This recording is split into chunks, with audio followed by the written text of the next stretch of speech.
Hello everyone. Now we are going to see the MD5 algorithm message digest 5. Okay, it is the one of the technique of creating a secured hashing value जिसको हम लोग digest value बोलते हैं. Suppose you have a message like hello world and hello people. So we are going to apply this hashing algorithm over that particular message and will generate a necessary digest value or appropriate digest value for the same. Okay. So what is the benefit of this hashing algorithm? So by using this hashing algorithm, we can securely transmit your data and we can check the integrity of your data. Okay. For example, user send this hello world message to send receiver. First of all, we are going to calculate the hash value of hello world. That is something like this. Again, this hash value and this original message, whatever the message, is transferred to the destination side.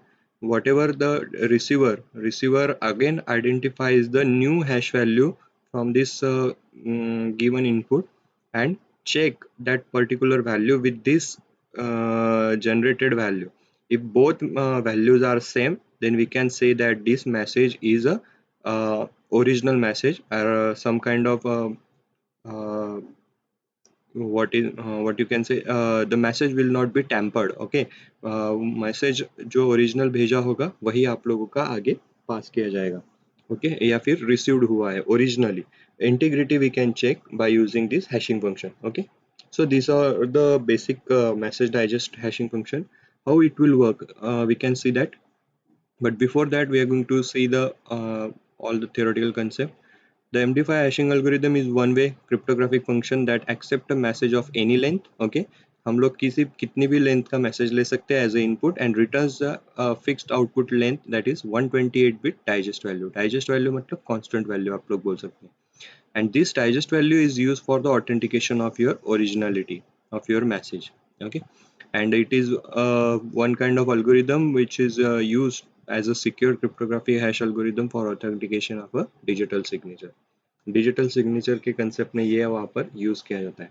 Okay, सो हम लोग ज़्यादा detail में नहीं जाएंगे because we are going to see the actual working of MD5 and based on that MD5 we have to go for the secured hashing algorithm that is SHA जो होगा वो MD5 के बेसिस पे ही काम करता है.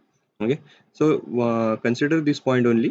You can take any length input and you will just generate the 128-bit digest value for the same. Okay, and it is normally used for the authentication of your messages. Okay, again you can check the integrity. Yes, मैंने अभी बताया आपको. You can verify the integrity and detect the unintentional data corruption by applying the checksum values, that is nothing but a digest value. Okay, so how it will work, कैसे काम करेगा. So 128 bit MD5 hashes आप लोगों के generative होते हैं वहाँ पर. एंड यहाँ पर आप लोग 32 हेक्साडेसिमल डिजिट का एक सीक्वेंस वहाँ पर रिप्रेजेंट किया जाता है. ओके, 32 बिट 32 हेक्साडेसिमल डिजिट का सीक्वेंस वहाँ पर फॉलो किया जाता है.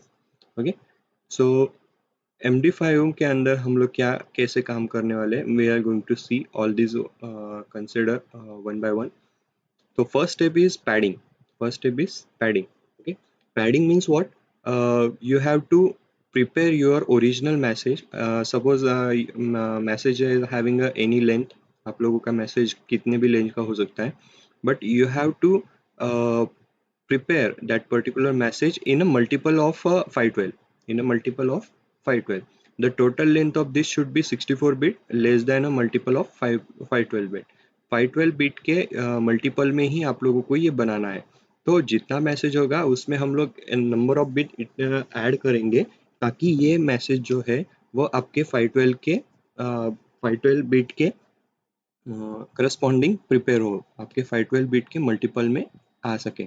जैसे कि एग्जांपल अगर 448 बिट का है तो हम लोग उसमें क्या ऐड कर देंगे, 512 माइनस 64 बिट वहाँ पर हम लोग इसमें ऐड कर देंगे. ओके, तो ये 512 बन जाएगा. 960 बिट का होगा तो 960 ये आप लोगों का इस तरह से वैल्यूज जो है वो ऐड करते जाएंगे. Padding is always added even if the original message is already multiple of 512 bit. अगर ये ओरिजिनल मैसेज 512 के बिट में भी है तो हम लोग उतने नंबर ऑफ बिट्स फिर भी 00 के तौर पे वहाँ पर हम लोग ऐड करेंगे। ओके, तो ये हमारा एक पैडिंग बन जाएगा। मतलब फर्स्ट पेज क्या होगी, we have to prepare a message in the form of multiple of 512 bit. Okay, दूसरा append length. Append length मतलब क्या है यहाँ पे, आप लोगों को ये जो बीट है, ये जो डेटा है, ये जो एक मैसेजेस होते हैं, ये 64 बीट का एक हम लोग वहाँ पर प्रिपेयर करना है। तो length of the original message is calculated, हमारी मिल गई है, and is appended to the end of the message block plus padding. ये ब्लॉक प्लस पैडिंग जो होगा ये आप लोगों को पता चल गया है। This length is express in 64 bit. ये पूरी की पूरी कितनी होनी चाहिए, 64 बिट के पैटर्न में होनी चाहिए। If the length of the message exceed 64 bit greater than 2 raised to 64, then only the last 64 bits of the length are used। जो लास्ट 64 बिट का जो लेंथ होगी वो हम लोग यहाँ पर प्ले करेंगे, प्लस करेंगे। ओके, तो ये मैसेज हमारा कितना हो जाएगा, एक्चुअली 512 के मल्टीपल में हमारा ये एक्चुअल डाइजेस्ट वैल्यू मिलता है, एक्चुअल ओरिजिनल। अभी हमारा डाइजेस्ट कैलकुलेट नहीं हुआ, अभी हमारा सिर्फ original plus padding plus length ये हम लोगों ने इसमें ऐड किए। ओके, नेक्स्ट, अब आप लोगों का जो मैसेज बनता है कुछ ऐसा, we are going to distribute this message into number of blocks. Number of blocks हमने बताया कि 512 बिट्स के ब्लॉक में हम लोग इसको वर्क करने वाले हैं। सो we are distribute these values in the number of blocks. Now the third step is divide the input in 512 bit block. Number 4, initialize chaining variable। initialize chaining variable क्या होता है कि सपोज एक ब्लॉक से हमारी वैल्यू निकली है, तो we are going to consider this value and apply this value to block 2 to generate a new value. फिर जो नई वैल्यू बनेगी वो ब्लॉक 3 पे अप्लाई होगी, फिर एक नई वैल्यू बनेगी, फिर ब्लॉक 4, फिर ब्लॉक 5। इस हिसाब से हम लोग वहाँ पर वैल्यूज यूज करेंगे। तो मान लो कि ए बी सी डी हमारे 4 चेनिंग वेरिएबल्स है जिनको हम लोग हेक्साडेसिमल फॉर्म में डिफाइन करते हैं, and they are having a random values, कुछ भी हम लोग ले सकते हैं, 0 1 23 45 67 for A, 89 A B C D, A B C D E F for B, and this one for C and this one for D. Okay, how you are going to calculate the actual value, जब copying हो जाएगी, ये variable हमारे copy हो जाएंगे या फिर हमारे रिप्रेजेंट किए जाएंगे, तो हमारे नंबर ऑफ ब्लॉक्स कैसे बनेंगे आप लोगों को अब दिखना है। तो ए बी सी डी ये है copying of chaining variable into temporary variable. ये जो A B C D actual variable थे वो अभी A B C D small temporary variable में कॉपी हो गए। नाउ तो ये जो 512 ब्लॉक, एक एक ब्लॉक जो थे हमारे, ये अभी पीछे देखे हमने, तो हम लोग सिंगल ब्लॉक को अभी कंसिडर करने वाले हैं। This single block is distributed into 16 sub block. 16 के 32 बिट के 16 ब्लॉक हमारे बनने वाले हैं वहाँ पर। ओके, 16 बिट के 16 ब्लॉक्स बनेंगे, सॉरी 32 बिट्स के जो भी होंगे 16 ब्लॉक्स वहाँ पर प्रिपेयर होने वाले।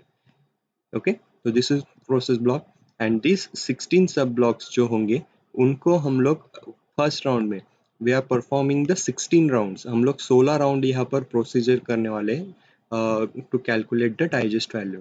सो 16 सब ब्लॉक हमारे जो होते हैं वो आते हैं यहाँ पर, और कांस्टेंट हमारे कुछ अप्लाई करेंगे वहाँ पर, टी कांस्टेंट टी हम लोग अप्लाई करेंगे, और ए बी सी डी की जो वैल्यूज है वो हम लोग उस फर्स्ट राउंड में अप्लाई करेंगे टेम्पररी वेरिएबल की वैल्यू। तो हमारे जो वैल्यूज ली थी सपोज 01 89 FE यानी 76, these are applying on this one round, first round. तो मैथमेटिकली हमें क्या मिलना चाहिए, ए की वैल्यू हम लोग जनरेट करेंगे। ए इज इक्वल टू क्या करना है, बी की वैल्यू, बी टेम्पररी वैल्यू, उसको हम लोग प्लस करेंगे किसके साथ, ए की वैल्यू प्लस प्रोसेस। प्रोसेस क्या करेंगे हम लोग, इसको एक तरीके से कुछ मैथमेटिकल फंक्शन यहाँ पर कैलकुलेट करेंगे, प्रोसेस भी कोई नॉन रिलीनियर ऑपरेशन करेंगे किसके ऊपर, B comma C comma D. तो ए की value plus B C D की प्रोसेस्ड हुई वैल्यू प्लस एक मैसेज डाइजेस्ट वैल्यू जो हम लोग कंसिडर करते हैं वो कैलकुलेट करेंगे, Q multiply by 16 plus I जो होती है, इट इज 32 बिट वैल्यू जो होगी वो हम लोग इसमें प्लेस करेंगे, टी कांस्टेंट वैल्यू हम लोग देंगे, और इसके अंदर हम लोग शिफ्टिंग ऑपरेशन करेंगे, एक circular shift, number of bit हम लोग शिफ्ट करेंगे, कितने होंगे वो एस बिट्स होंगे, फॉर एग्जांपल एस बिट्स होंगे शिफ्ट करेंगे। तो ये जो टोटल आप लोगों का मिलेगा ये होगी आपकी ए वैल्यू। ऐसे आप लोगों को 16 राउंड प्रिपेयर करने, 16 राउंड। Okay, 16 round.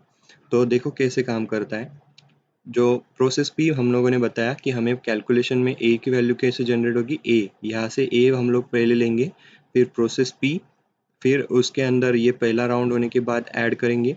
कोई भी एल्गोरिदम हो सकता है, यहाँ पर एक लीनियर नॉन लीनियर एल्गोरिदम हम लोग प्रोसेस करेंगे। B comma C comma D को लेके पी जनरेट करेंगे, ये वैल्यू और ए की वैल्यू ऐड हो जाएगी वहाँ पर।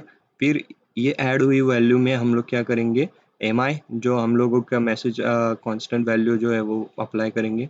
फिर टी कांस्टेंट जो है वो अप्लाई करेंगे और फिर शिफ्टिंग करेंगे। देखो फिफ्थ स्टेप में शिफ्टिंग करेंगे और फिर उसमें ऐड करेंगे। क्या ऐड करेंगे, देखो बी की वैल्यू यहाँ पर ऐड करेंगे, बी की वैल्यू हम लोग यहाँ से ऐड करेंगे।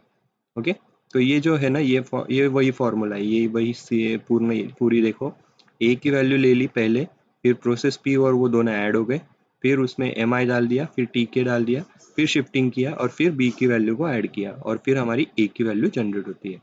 तो ये वही फॉर्मूला है। ओके, तो ये सीधा वहाँ पर ऐसे आ गया, तो ये ए का हमारा नया जनरेट हो गया वैल्यू, ए की वैल्यू हमारी यहाँ पर नई जनरेट होगी। ये पहला ऑपरेशन हुआ, सिर्फ एक ऑपरेशन। ऐसे हम लोग कितने बार करेंगे, हम लोग 16 टाइम करेंगे, 16 टाइम हमारी ये ऑपरेशन वहाँ पर जनरेट होगी।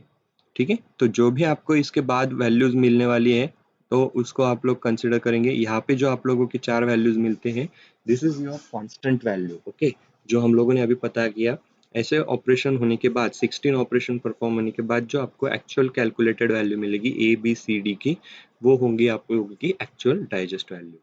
Okay, so this is all about your MD5 algorithm. और ये एक डाइजेस्ट वैल्यू एल्गोरिदम है जो ऑथेंटिकेशन के लिए आप लोगों का यूज़ किया जाता है। 128 बिट का ये आप लोगों का वहाँ पर वैल्यूज निकालता है, डाइजेस्ट वैल्यू निकालता है। ओके।